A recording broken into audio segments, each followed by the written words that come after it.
Good morning students, कैसे हैं आप सभी लोग। बेटा क्लास 12 की मैथ्स का पीरियड हो रहा है और हमारा चैप्टर चल रहा है chapter 2 inverse trigonometric functions. Okay, inverse trigonometric functions में हम लास्ट ईयर ट्रिग्नोमेट्रिक फंक्शंस पढ़ चुके हैं चैप्टर। उसमें आपको सब बताया जा चुका है ट्रिग्नोमेट्रिक फंक्शंस होते क्या हैं, लेकिन फिर भी हम थोड़ी सी इनिशियल चीज़ें देख लेते हैं। साइन, कॉस, टेन, कोसेक, सेक, कॉट, ये होते क्या हैं? ये ट्रिग्नोमेट्रिकल रेशियोज कहलाते हैं। कहलाते बेटा ट्रिग्नोमेट्रिकल रेशियोज। ट्रिग्नोमेट्रिकल रेशियोज होते क्या हैं? हमने माना हमारे पास एक राइट ट्राइंगल है, इसका ये एंगल थीटा हो गया, तो ये राइट ट्राइंगल हो गया 90 डिग्री, ये परपेंडिकुलर, ये बेस और ये हाइपोटेन्यूज। तो साइन जो होता है वो परपेंडिकुलर और हाइपोटेन्यूज का रेशियो होता है। यानी कि sine, cos, tan trigonometrical ratios होते क्या हैं? किसी राइट ट्राइंगल की कोई सी दो साइड का रेशियो जो होता है, कोई दो साइड का रेशियो क्या कहलाएगा? हमारा ट्रिग्नोमेट्रिकल रेशियोज कहलाता है। अब कोई से मतलब क्या है? अगर परपेंडिकुलर और हाइपोटेन्यूज का अगर रेशियो है तो वो साइन कहलाता है। परपेंडिकुलर बेस और हाइपोटेन्यूज का रेशियो है तो कॉस कहलाएगा। परपेंडिकुलर बेस का रेशियो तो वो टेन कहलाएगा। और साइन का रेसिप्रोकल कॉसेक, कॉस का सेक और टेन का क्वाड कहलाता है। ओके, ध्यान देना। अगर हमारे पास कहीं लिखा है sine theta equal to x, इसका मतलब क्या हुआ? थीटा हमारा क्या है? एंगल है। क्या है हमारे पास? Theta angle. यानी एंगल थीटा का जो साइन होगा वो कितना होगा? एक्स होगा। ओके, एंगल थीटा का जो साइन होगा वो कितना होगा हमारा? साइन ऑफ एंगल थीटा कितना हो जाएगा हमारा? X. Sine of angle theta कितना हो जाएगा हमारा? एक्स। कोई दिक्कत नहीं है। यहाँ पर थीटा क्या है हमारे पास? थीटा जो है हमारे पास वो एंगल है।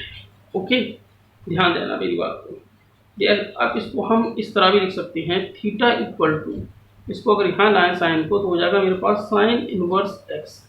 थीटा इक्वल टू कितना हो जाएगा? Sine inverse x. यानी एंगल थीटा की वैल्यू है वो हमने एंगल थीटा की वैल्यू निकाली किसकी फॉर्म में? साइन इनवर्स के फॉर्म में। तो क्या कहेंगे इसको हम? ये हमारा जो होता है यही हमारा इनवर्स ट्रिग्नोमेट्रिक फंक्शन कहलाता है। क्लियर? तो इस तरह से जो फंक्शन आते हैं हमारे theta equal to sine inverse x, ये हमारे इनवर्स ट्रिग्नोमेट्रिक फंक्शंस कहलाते हैं। और sine theta equal to x या sine theta equal to 5, sine theta equal to 5 तो पॉसिबल रहती ही नहीं है बेटा। क्यों नहीं रहता? ये जो साइन की वैल्यू होती है वो 1, -1 और 1 के बीच में होती है। ओके, तो ये तो हम कह नहीं सकते, तो वो जरा आ गया तो हमने उसको बता दिया। तो sine theta equal to x अगर हमने दिया है तो ये हमारा क्या हो जाएगा? Sine of theta equal to by, ये sine of theta equal to x, ये हमारा क्या कहलाता है बेटा? ये हमारा ट्रिग्नोमेट्रिक फंक्शन कहलाता है। और अगर इस तरह से वो इनवर्स की फॉर्म में हो theta equal to sine inverse x, तो इस तरह का फंक्शन हमारा इनवर्स ट्रिग्नोमेट्रिक फंक्शन कहलाता है। ओके, चलिए अब समझ में आ गया इनवर्स ट्रिग्नोमेट्रिक फंक्शन क्या है। इस तरह से साइन इनवर्स एक्स, इसको cos inverse x, tan inverse x, okay, cosec inverse x, cot inverse x और सेक इनवर्स एक्स, ये हमारे सब क्या कहलाते हैं? इनवर्स ट्रिग्नोमेट्रिक फंक्शंस कहलाते हैं। अब एक बात ध्यान रखना, मेरी ध्यान दें, अब बहुत ध्यान से ध्यान रखना बेटा। अगर हमारे पास यह theta equal to sine inverse x, यानी जो एंगल थीटा है वो किसकी फॉर्म में? साइन इनवर्स एक्स की फॉर्म में। इसको हम कॉस इनवर्स की फॉर्म में चेंज कर सकते हैं, टेन इनवर्स की फॉर्म में चेंज कर सकते हैं, कॉसेक इनवर्स की फॉर्म में चेंज कर सकते हैं और कॉट इनवर्स एक्स की और सेक इनवर्स एक्स, इन सब इनवर्स की फॉर्म में चेंज कर सकते हैं। अभी हम इसको आगे चेंज करना आपको सिखाएंगे, लेकिन उससे पहले हम कुछ और चीज़ें भी थोड़ा सा देख लेंगे। एक बात ध्यान रखना, साइन इनवर्स एक्स और साइन एक्स का होल इनवर्स, ये दोनों कभी बराबर नहीं होते। ये दोनों बराबर नहीं होते क्योंकि साइन इनवर्स एक्स क्या है? ध्यान देना, ये किसकी वैल्यू है? थीटा की वैल्यू। ये किसकी वैल्यू है? थीटा की वैल्यू। अगर मान लिया हमने sine theta equal to x, तब ये किसकी वैल्यू हो जाएगी? Theta equal to sine inverse x, theta की वैल्यू हो जाएगी। जबकि ये जो होगा हमारा यहाँ पर केवल किसका इनवर्स हो रहा है? साइन इनवर्स एक्स, और ये इसकी वैल्यू कितनी होगी? 1 अपॉन साइन एक्स, यानी जो ये मेरा है साइन एक्स का होल इनवर्स, ये हमारा कॉस एक्स है। ओके, साइन एक्स का होल इनवर्स जो है हमारा क्या है? कॉसेक एक्स है, 1 अपॉन साइन एक्स यानी कि कॉसेक एक्स। कोई दिक्कत? क्लियर है? चलिए आगे देखिए, ध्यान देना बेटा। Sine inverse sine theta equal to theta, sine sine cancel, cos inverse cos theta equal to theta, okay. Tan inverse tan theta equal to theta. इसी तरह से cosec inverse cos theta equal to theta and sec inverse sec theta equal to theta and cot inverse cot theta equal to theta, okay।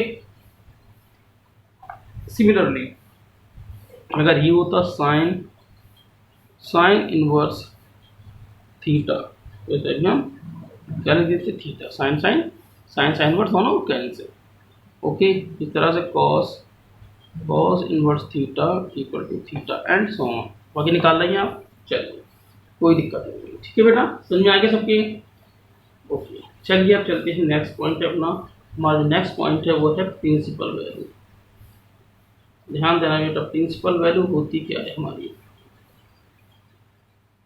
Principal value होती क्या है।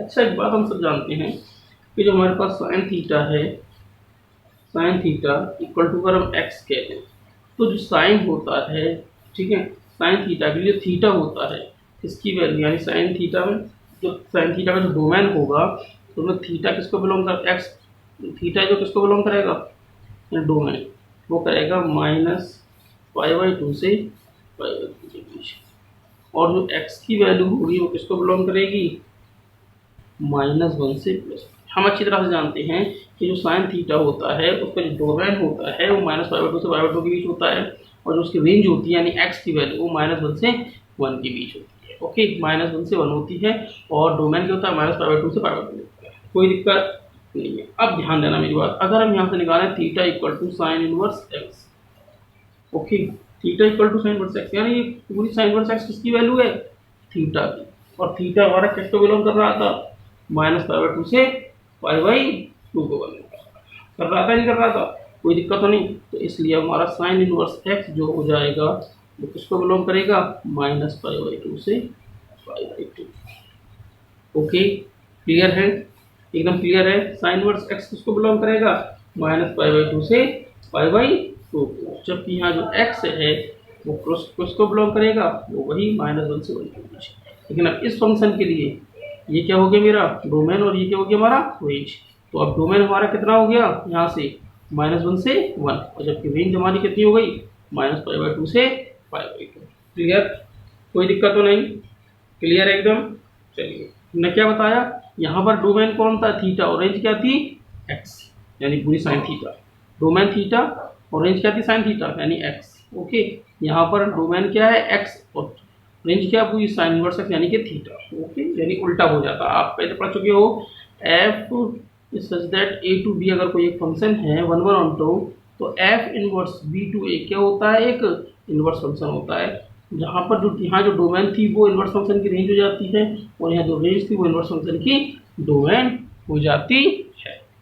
Clear है बेटा, चलिए अब थोड़ा सा हम आगे देखते हैं।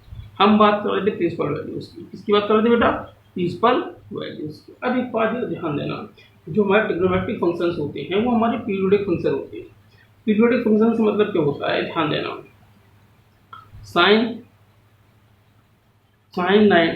0 इक्वल टू 0 और साइन पाई की वैल्यू भी 0 एंड साइन 2π की वैल्यू भी 0, ओके, कोई दिक्कत नहीं, यानी इन सब की वैल्यू कितनी है 0 है। लेकिन इनमें से प्रिंसिपल वैल्यूज कौन सी होगी, इनमें से प्रिंसिपल वैल्यू कौन सी, एक बात ध्यान रखना, प्रिंसिपल वैल्यूज केवल एक होती हैं। क्लियर, कितनी होती है केवल एक होगी, खास प्रिंसिपल वैल्यू केवल एक होगी, ये सारी प्रिंसिपल वैल्यूज नहीं, ये सिर्फ इनमें से एक है। अब कौन सी वाली है, वो इसमें से प्रिंसिपल वैल्यू है आपकी जो रेंज के बीच में आ रही।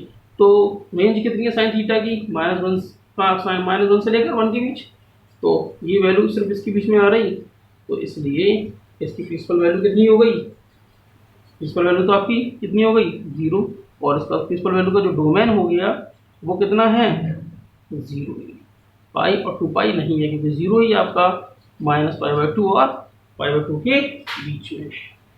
क्लियर है, कोई दिक्कत तो नहीं। चलिए अब चलते हैं हम आगे की तरफ। अगर हम यही बात करें किसकी sine inverse x, inverse theta sine inverse x equal to theta. हम इसकी अगर बात करें तो जरा ध्यान देना, हमने क्या बोला था बेटा कि यहाँ पर जो है ये आपका क्या है अब डोमेन और ये क्या है रेंज। ओके, तो अब इसकी प्रिंसिपल वैल्यू कितनी होगी, इसकी प्रिंसिपल वैल्यू कितनी होगी, तो इसकी जो प्रिंसिपल वैल्यू होगी वो किसके बीच होगी, -π/2 और π/2 के बीच। साइन वर्स एक्स की प्रिंसिपल जो वैल्यू होगी वो किसके बीच होगी, -π/2 और π/2 के बीच में। अगर इससे छोटी π/2 से कम या π/2 से ज़्यादा, -π/2 से कम और π/2 से अगर ज़्यादा जाती है तो फिर वो प्रिंसिपल वैल्यू नहीं है। क्लियर है। जैसे फॉर एग्जांपल हमसे कहा गया साइन इनवर्स 1/√2, क्या है इसकी प्रिंसिपल वैल्यूज निकालिए।